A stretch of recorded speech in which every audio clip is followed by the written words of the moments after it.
راس ديال الدري صغير مقطوع ومحطوط غير في واحد الكاغيط، محطوط اللي داز حطو غير الواه في كاغيط ورماه، وداك الكاغيط تحل وبين الراس.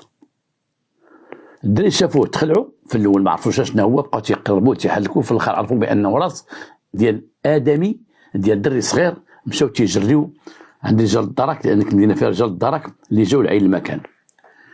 رجال الدرك جاو لتما داروا المعاينه ديالهم، قلبوا ديك الدنيا كامله، ما لقاوش الجثه ديال الدري، ما لقاوش شي اثار تما او شي حاجه تهديهم الى البحث او تفيد البحث، ما لقاو والو. تجمهروا واحد العدد ديال الناس، واحد الجمهور كبير.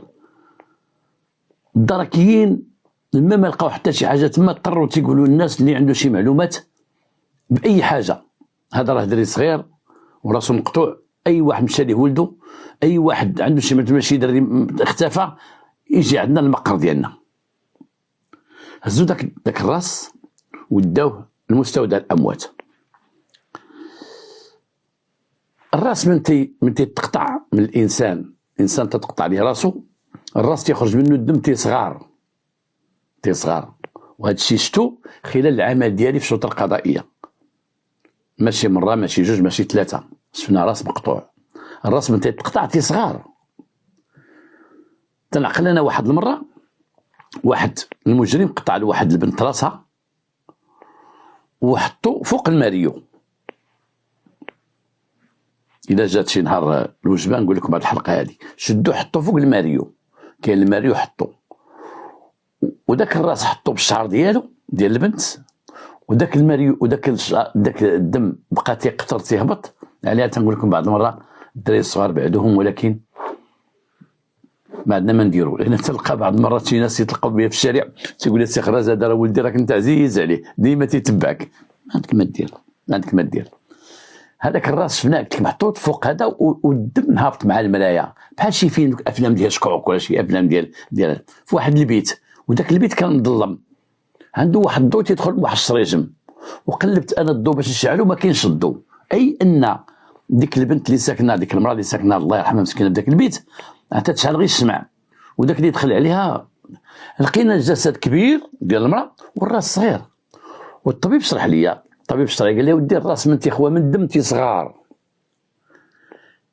وهذيك وقع لي في واحد النكته وقعت لينا ذاك الوقت. كان عندنا واحد البوليسي الله يرحمه ديال الهيئه الحضريه، كان خدام معنا، وكان هو اللي تيسوق الطوموبيل البوليس، وكان جا مع البوليس كما جاو الشرطه القضائيه اللي كنا فيها حنا، وكما جاو المسؤولين. جاو دخل علينا، هو كان شويه راجل شجيع مقدام، تيدخل تيبغي يعرف تيبغي يشوف. دخل علينا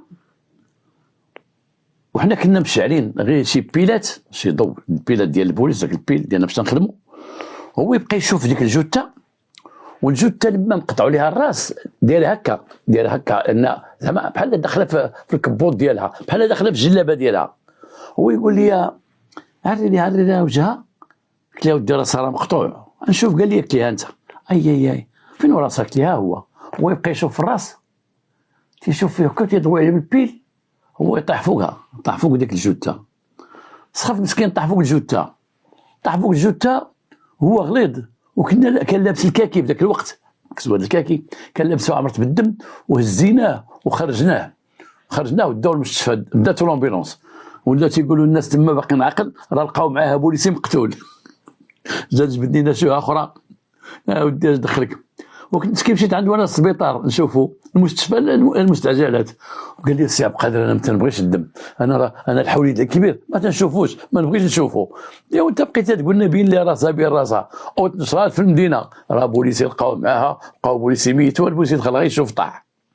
وهذاك الراس ديال ديك السيده اللي كانت فوق الماريو صغار، لما هبطناه صغار لان الراس تي صغار. وداك الشيء داك الراس اللي لقاو الدرك الملكي داوه، اما الاولى لقاو قالوا هذا الشيء دري عاد زاد في العمر، عاد زاد وقتلت امه. ولكن لما داو لعند التشريح الطبي في مستودع الاموات. الطبيب قال لا، هذا الدري راه عنده تقريبا 3 سنين، تقريبا العمر ديالو 3 سنين، اذا هذا دري كبير ماشي صغير. قلبوا الدرك الملكي على الجثه، جابوا دوك لابريغاد ديال كانين كما تنقول لك، لابريغاد كلاب ديال الشرطه او ديال الدرك، هذوك الكلاب راه مهمين. قلبوا بهم ديك الدنيا كامله وديك المنطقه كامله باش يلقاو الجثه ما لقاوهاش تماما. بداو تيشوفوا وتيقلبوا وتيبحثوا شكون العائله اللي مشى لها دري صغير. وهاد الدري صغير ماشي عاد تولد، ماشي ديال شي وحده ولداتو ورماتو كما تيديروا شي وحدين الله يهديهم، لا، هادي 3 سنوات وقطعت ليه راسو، دري كبير ماشي صغير. قلبوا حتى هي، شافوا الناس اللي تلفين ولادهم تيجيو عندهم، واش ولدك لقيتو؟ سيدي لقينا. واش ولدكم ما لقيتوش؟ ما لقيت. شحال في عمره؟ انا ولدي خرج من الدار عنده 16 عام، انا ولدي خرج من الدار عنده 7 سنين وما بانش. بعض الناس يمشاو لهم ولادهم اللي دايرين البحث لفائده العائله. ما حتى شي واحد ما تقدم. داروا برقيه على الصعيد الوطني، على الصعيد الوطني تيقول يشوف في المغرب كامل، لان تخرج واحد البرقيه على الصعيد الوطني من الدرك الملكي توصل للشرطه، توصل للعمالات، توصل للقياده. اي البحث عن واحد، حنا تيقولوا حنا لقينا واحد الراس ديال واحد دري صغير في عمره تقريبا 3 سنين، واش عندكم شي واحد مشى ليه شي ولد؟ تيقلبوا في المغرب، البوليس ما جاوبوا شي، الدرك ما جاوبوا شي. اذا كيفاش هاد الدري هذا اللي هذا مو اللي قتلاته وقطعت ليه راسو؟ لا قلنا مو، الا قلنا حنا مو، الا مو راه كاين لهم حمقات الله يستر ولا شي حاجه، قطعت ليه راسو عنده 3 سنين وحطاتو فين؟ دار الجسد ديالو. اذا الجسد فين دارتو؟ واذا كانت شي وحده اخرى دارت هاد الجريمه، شدت شي اللي قتلاتو، فين هي يمو؟ فين هما عائلته؟ ما بقاش تعرف. هنا البحث دار عند المقدمين وعند الشيوخ، اي دوزوا البحث للقياد، لان المقدم والشيخ تنعرفون بانهم حتى هما راه عندهم تحسبهم الاستعلامات العامه وعندهم بزاف الادوار، الله يعاونهم، لا مقدمين لا شيوخ، عندهم بزاف الادوار تيقوموا بهم وتيبحثوا حتى هما في الجرائم، تيعاونوا البوليس، تيعاونوا الدرك، راه حنا معروفين. وعطاو المقدمين باش بحي وكل واحد الحي ديالو يشوف واش عنده في الحي ديالو شي خبار على شي وحده مشى لها ولدها، او شي وحده قتلت ولدها، او شي وحده كان معها ولدها ما بانش، وبقاو تنتظروا. دازت ايام ودازت واحد المده ولكن ما كاينش شي جواب. العفو.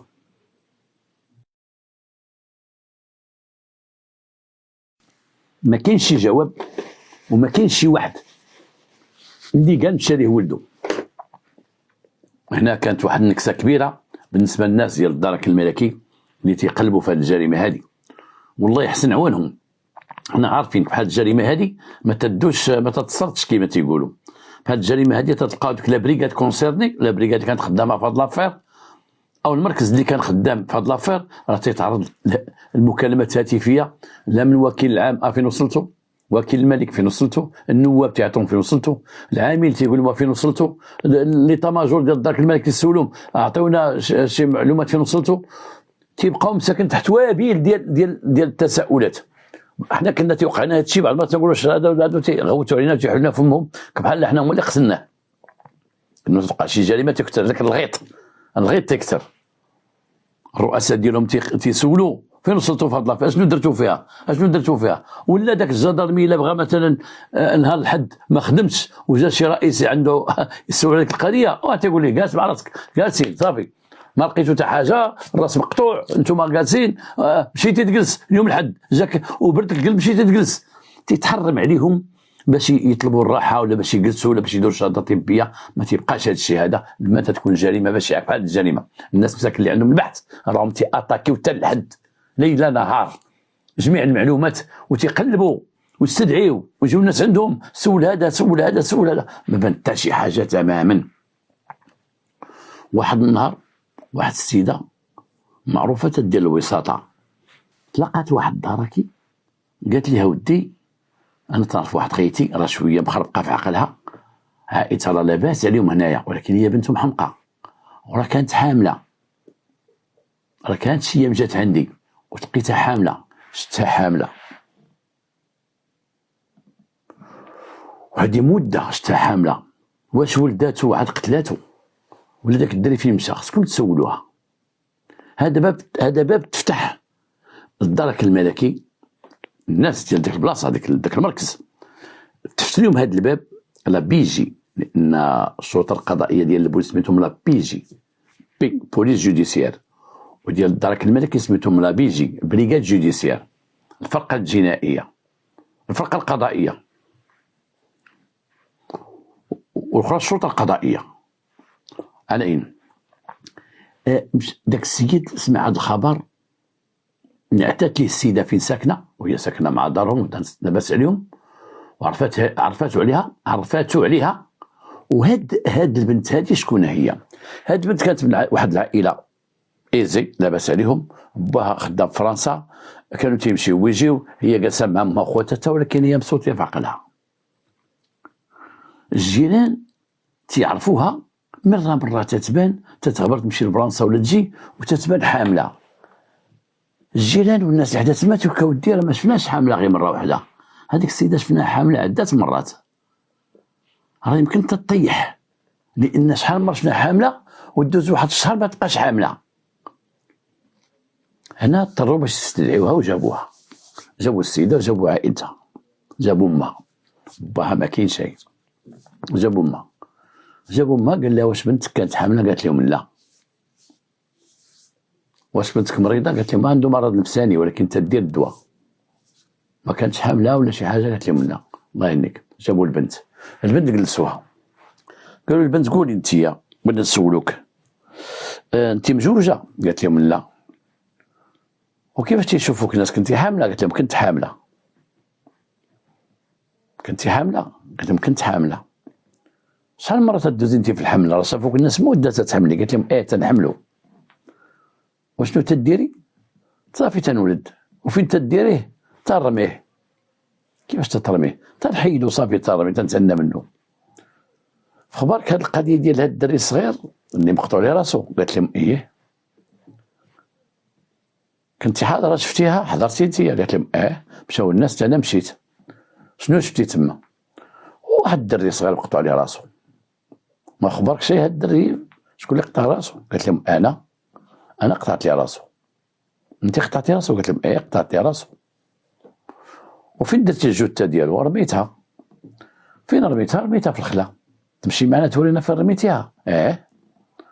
ركبات معاه مشات لواحد الخلا، قالت لي رميتها هنا رميتيها، هنا رميتها في الخلا. قلبوا الجثه ما لقاوهاش. واش الجثه داتو شي كلاب كلاوها؟ واش ولكن الجثه ما كايناش. انت قلنا رميتيه هنا. والراس فين رميتيه؟ تما. فين لقاو ديك الدار فاش جيتو نتوما الجدرميه والناس وداك الشيء؟ تشوفيه تعقلي عليه هذاك الراس، تعقلي عليه هذاك الولد اللي قتلتي. ولدك هو؟ شحال في عمرو؟ ما عرفت. ولدتو قتلتو. كيفاش ولدتي وقتلتيه؟ الدري راه عنده اكثر من عامين ونص، عنده 3 سنين. قتلتو، ولدتو قتلتو. كنتي حامله به؟ كنت حامله به.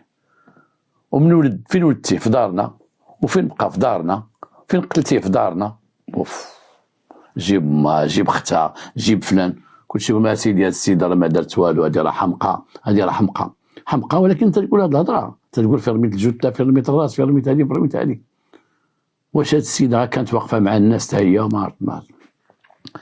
داوها لمستودع الاموات وباقي الراس تما، لان ما يمكنش غير يدي واحد الناس يدفنوه حتى تيكون البحث ساله وفضه وما كاينش، تيبقى الراس فيك الثلاجه تما. شحال من جثه بقات شهر وشهرين 3 شهور تتبقى محطوطه متلجه، حجر تتولي بحال هكا، حجره تتولي. الله يكتب علينا وعليكم مكاتب الخير. ومشات وريوها الراس، قالت ليه هو هذا انا اللي قتلته.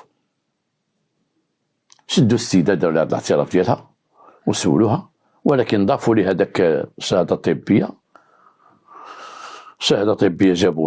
جابوا امها تقول بنتي عمرها ما كانت حامله، جابوا اختها تقول ما كانت حامله، جابوا هي تقول انا حامله وقتلت.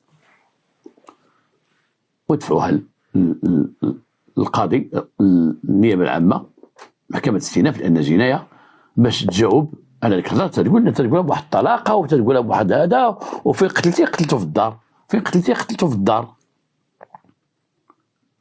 وتدخل وتخرج بالهضره هاد السيده هادي، ولكن اش غيقول لها؟ يقول لها سيري في حالك، غيقول لها هادي حمقى. لا سيدي، نهزوها بحماقها بدواها بهضرتها في واحد المسطره ونديوها للوكيل العام. هادشي يديروا الدرك الملكي، نديوها للوكيل العام يزيد يفتر معاه هنا.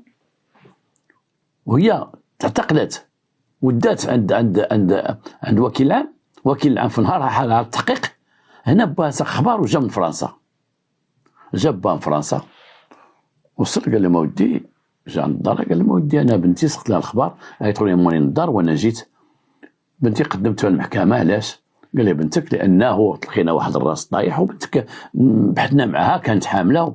قال لهم بنتي عمرها ما حملات، بنتي عمرها ما حملت، ولا من تما جتها من فرنسا جتها لهنايا باش ما تبقاش عايشه معايا تما. بنتي راه عندها واحد المرض، بنتي راه عندها واحد المرض. تتبقى تجمع الحوايج تديرهم هنايا وتبقى خارجه في الزنقه تقول الناس انا حامله، تخرج قدام عباد الله بانها حامله. هذا المرض راه كان فيها، راه منها حماقت ومرضات صغيره تديرها، وحنا خفنا عليها تمشي تحمل، خفنا عليها تمشي تحمل ودرنا لي عمليه كبيره. الوالده ديالها درنا واحد العمليه في الوالده باش عمرها ما تحمل. خفنا بنتنا هي زوينه في وجهها وتتخرج وتبغي تحمل بصح مع شي واحد ويمشي يحملها ونوليو في شي مصيبه. حنا داير لي عمليه كبيره، وهذا الدوسي ديال العمليه بنتي راه مده وندير لها هذه العمليه هذه. بنتي ما عندهاش الوالده، بنتي ما غتولدش، بنتي من حماق شويه تدير راسها حامله تتلبس حوايجها وكذا كذا. هذه الهضره قالتها اما قالت ما ودي بعد ما بنتنا تبقى تخشي حوايجها تقول ما انا حامله، وتبقى تخرج الزنقه وانا حامله وتلبس جلابه ودير راسها غدا بشويه حامله.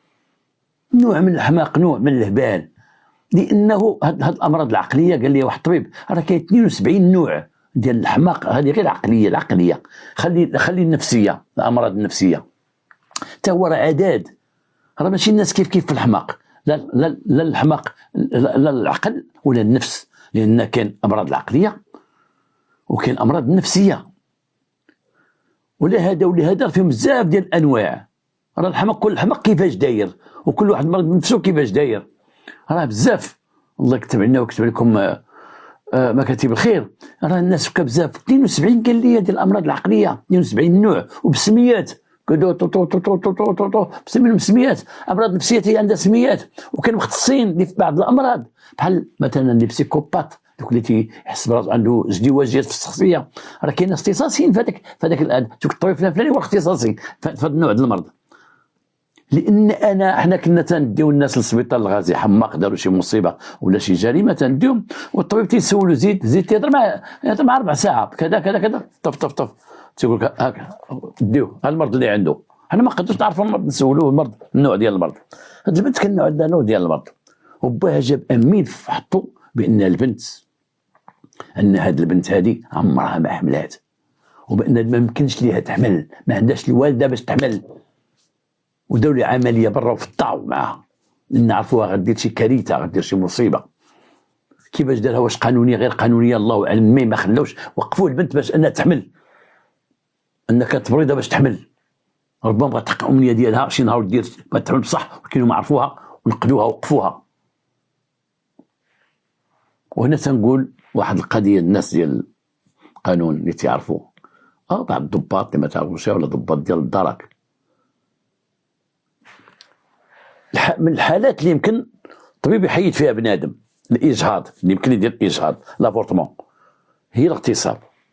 شي واحد لا اغتصب بشي وحده وحملات، عندها جميع الحقوق باش تحيد داك بنادم. التعليمات ديال السيد الوكيل العام، اي تتقدم بواحد الطلب او تقول انا يا سيده تعرضت للاغتصاب واحد المره، اغتصبني واحد وحملت منه، عندها حق باش تحيد داك الجنين، تتحيدو بطريقه قانونيه.